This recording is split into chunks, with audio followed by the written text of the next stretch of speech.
Hey YouTube, TK here. In this video we've got 3 cars lined up.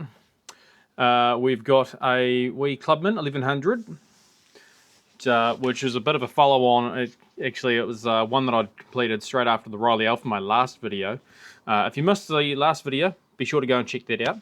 But yeah, so there was the 1100, and then quickly followed by a rather worked 1275 based Mini, which annoyingly enough I didn't get all the footage on, but I'll go into details on that later.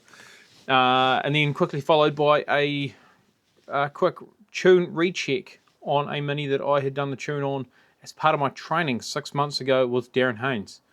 So let's get into it. I've had this lovely Clubman turn up,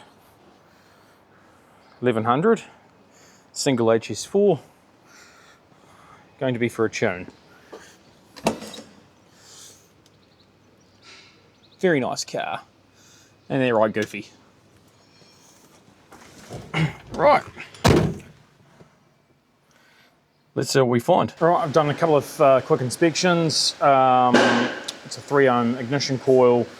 I'm just leaving the N9YC spark plugs in there. I've get them to 25 there. That's to match the ignition system, which is a 3 ohm. So I'm all happy with that. It's a fixed dual unit as well, so got no worries on that side of it. Just want to see how these plugs are going to clean up. At the moment they're already quite clean, so that's not too much of a worry. Alright, so that's the ignition timing sorted out. Vacuum advance is working. Had to change the cap and rotor simply because I got one heck of a belt off it. Turns out the button had stuck down. It was actually out, but yeah, these things happen. And if it was going to happen to me, it was going to happen to anyone else. So unfortunately, that is also got a problem in there as well.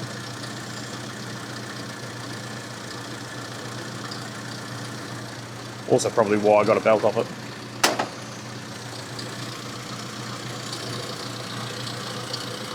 So obviously I'd missed that, but nevertheless, got a new one on it. New rotor.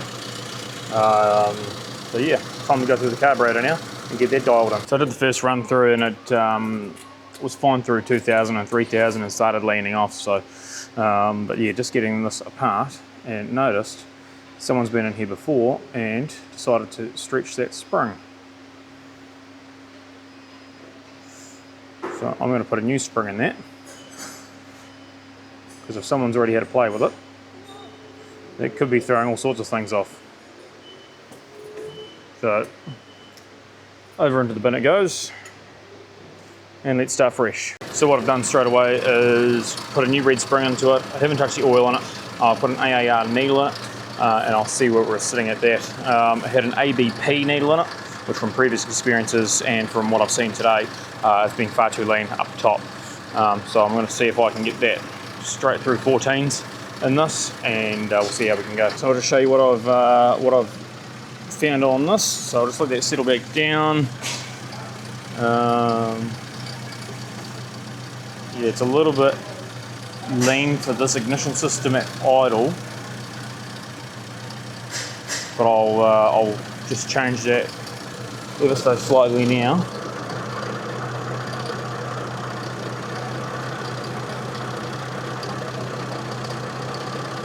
Very sensitive carburetor, so I'm only moving that not even a quarter of a flat.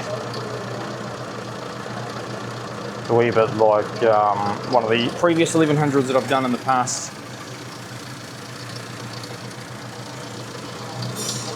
Where it was incredibly sensitive to adjust. Luckily there's no lock on this one. I didn't even touch that and it changed quite a bit. So there might be something else going on with this. I'll suggest to this customer about putting a fuel pressure regulator in. Because I have a feeling, I will double check it, the fuel pressure might be a little bit too much for this. But anyway, we'll just go through the rev range and see what it's doing.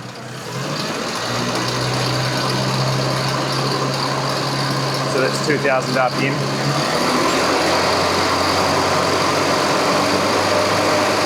That's 3000.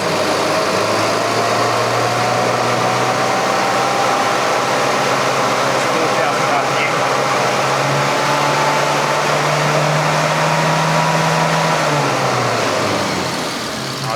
the way to 5, but you get the picture. So I'll just see if I can clean up that idle mixture. I'll do the oil in the dash pot and put the air filter back on, recheck the readings, and out the door I can go. So this ended up getting an AAR needle modified with 10-weight oil and a new red spring. Obviously cap and rotor got replaced, as well as the leads, gap spark plugs. See what colour they are after a road test. May have to go to a hotter range.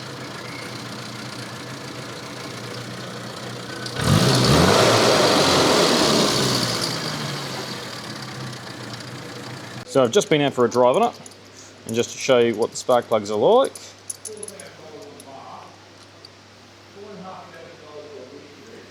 Nice and clean. So this one is all done. Here we have our next Mini. It's just been dropped off. It is a 1275 base engine with an HI 44, built by R&D Motorsport. Obviously it's got a wee bit of an oil leak. The customer already knows about that. It's got reasonably new power spark leads on it. As you can already hear, it's quite an idle to it. I've already had to lean out the mixture because I could actually smell it from quite some distance. You'll notice a wee bit of breathing over here as well. I'm not going to be too fussed with that at the moment, but my job today is to get this one dialed done the best as I can.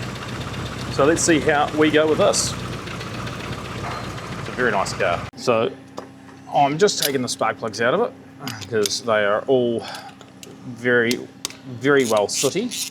I'm going to check the ignition leads as standard, although they've been replaced. The distributor cap has also dropped out its carbon centre, but the cap's already worn, so I will go ahead and replace that. Yeah, this has got some oil burning going on, so it's got a wee bit of an ash build up, but you can see how black that is as well. So get a new set of plugs into that are gapped to 25 thou. At least these are, they look like they've been gapped. A little bit tighter than 25. Probably the tightest set of plugs that I've encountered so far.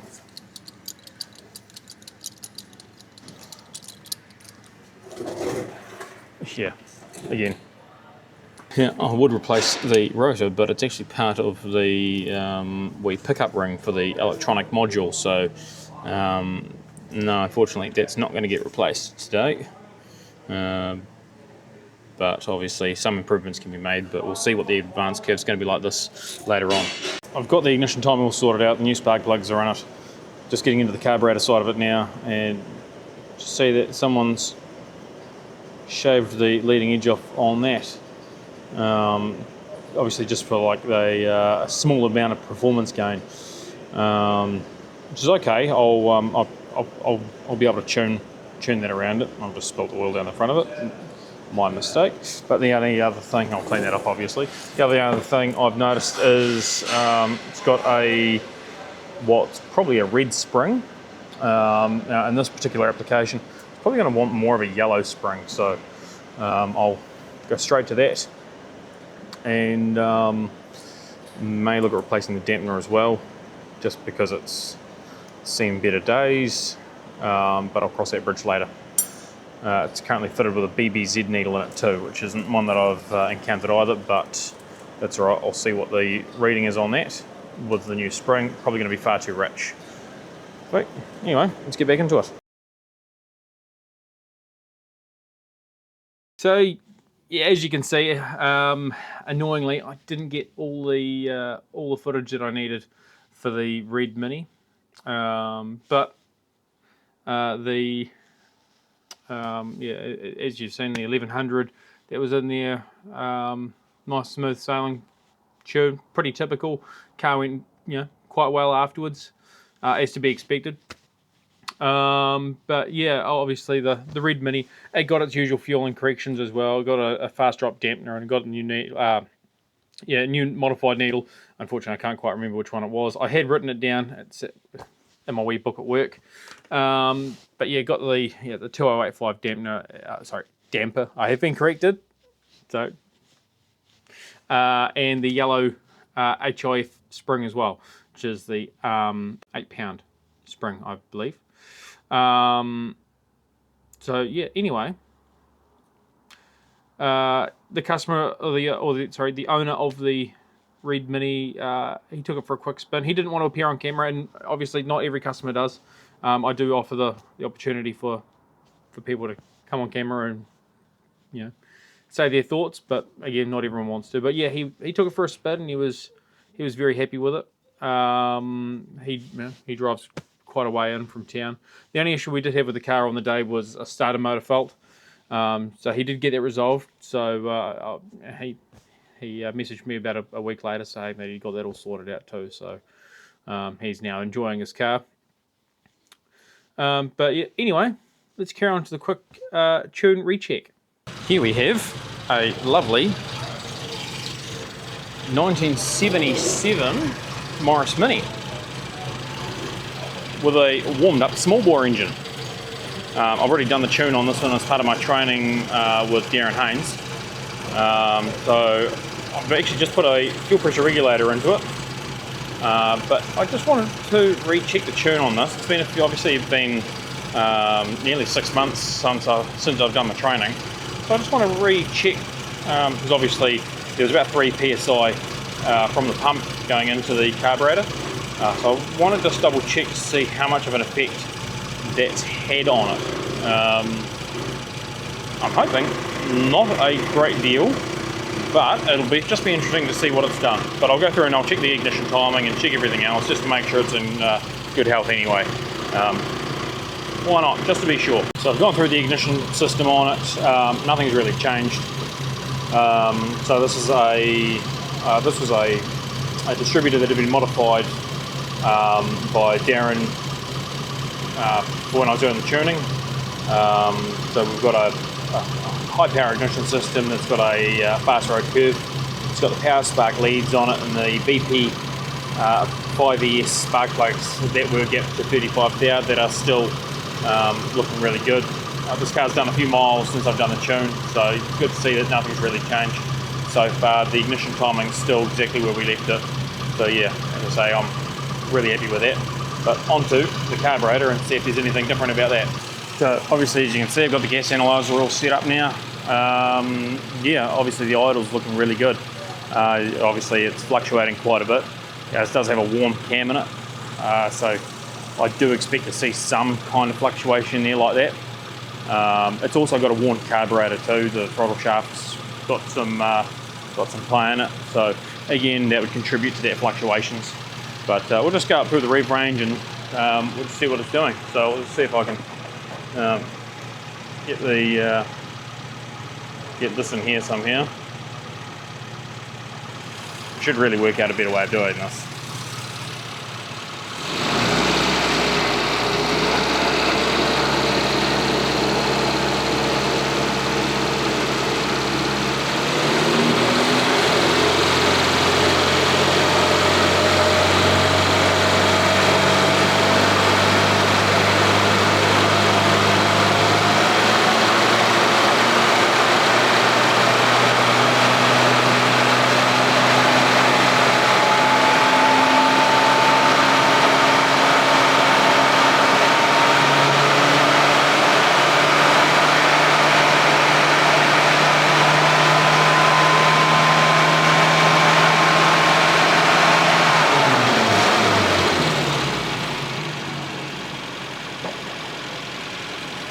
So, as you can see, it did go a little bit rich, obviously into the 13s like it is right now. I'm just obviously waiting for it to settle back down. As I say, it's got a worn carburetor, so it can do all sorts of funny things, as you can see like this. But yeah, it did go a little bit rich. Didn't go, super rich down low, but then it, cleaned itself up. With this high power ignition system, you can run them a little bit leaner than Stoich, so obviously a little bit more than 14.7 probably at least go to 15.2, but that's if the mechanical side of the engine can withstand that. The ignition system can certainly fire it off, but as long as you've got the cylinder pressure there, you know, obviously valves can be an issue with that. So yeah, I'm all happy with this. I'll get the air filter back on, I'll do my recheck, but yeah, I'm still really happy with this. So it's good to know that that hasn't affected the tune,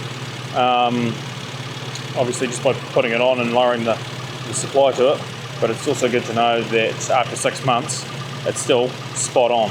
So just to also point out, this isn't a 8103 dampener. This is actually a hybrid dampener that I had made up when I did the original tune on this. So the fueling's still correct on this. You'll see that it has a drilled airbox, a whole lot of holes in here. So it's, yeah, it's all set, but obviously with the air filter on it,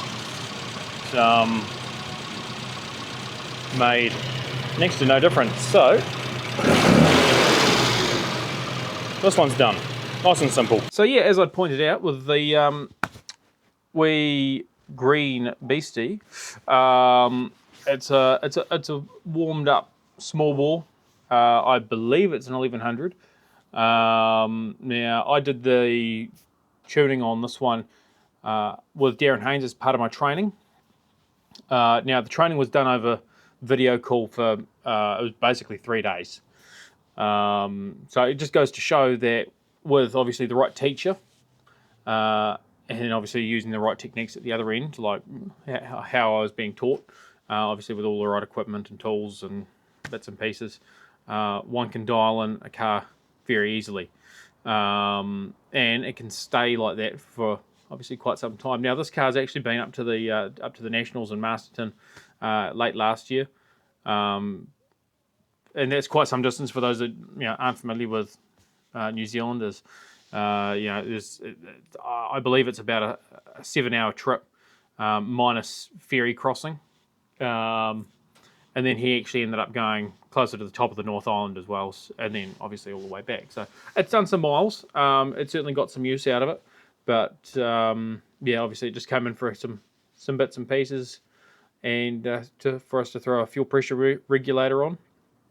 And as you can see, and as I said in the video there, it was putting out 3 psi. It's now down to a maximum of 1.5 as spec and as required. That changes between carburetors as well, so don't just take 1.5 psi as for all of them. It does change. So, but anyway, yeah, well, we can go into that later on, or ask a question in the comment section if you wish. The owner of the Green Mini, he's already appeared on camera before, and one of my recent, one of my previous videos, where I tuned his Clubman 1100. It's a wee green one. His name is Andy. So yeah, and also I tuned his brown 1275 GT when it was in. I believe I went into that on one of my previous videos as well, where I changed the cylinder head and got the rebuilt HI 44 onto it and then did the tune. But yeah, anyway, he's, as I say, he's already appeared in one of my videos. He's usually fairly impressed. I know with this particular car, being his first one, he was very impressed. So yeah, obviously, he decided to bring the others in. He's still got one more to bring in, which is a Wolseley Hornet one day. So I'm just trying to get him in with that. But those carbs need some work before I can go through those. But anyway, that's it basically for this. I do have a wee bit of other news. So yeah, the tuning trip is basically nearly booked out. So yeah, on the 28th of February, I'll be driving up to Picton, where I'll get on the ferry, go across to Cook straight into Wellington. From there, I believe I'm going to a wee place called Upper Hutt, and I'll be tuning there on the first Sunday, or the 1st of March, which is the Sunday. And then from there, I'll be driving up to Te Puke near Tauranga and doing some tuning out of classic mini spares. And then after a couple of days there, I'll be going up to Auckland for a couple more days. So I'm here, there, and everywhere. I've also got one stop in New Plymouth, one stop in Palmerston North, and then I'll be making my way back to Wellington, and then I've got one more tune to do and Picton before hightailing it home on the Sunday. So yeah, it'll be a 2-week adventure. If any of you watching this are interested in getting me for any of that, seeing if I can squeeze another one in, by all means ask. There's no harm in asking. But yeah, that's it for all of the details on that. Feel free to send me a message via Facebook Messenger if you'd like to know more, or leave a comment in the comment section down below. But anyway, for my next video, it is not minis. I've got something a little bit different for my next video. Issue related, a wee bit issue related. Some twins. So if you follow me on Facebook, you'll already have a wee bit of a hint as to what that next one's going to be. So stay tuned for that. That's where I'm going to leave this one off right now. So yeah, if you've enjoyed this video, please leave me a like, leave a comment, obviously, share and subscribe if you wish. Be much appreciated if you do. But yeah, anyway, that's it for this one. We'll see you all next time.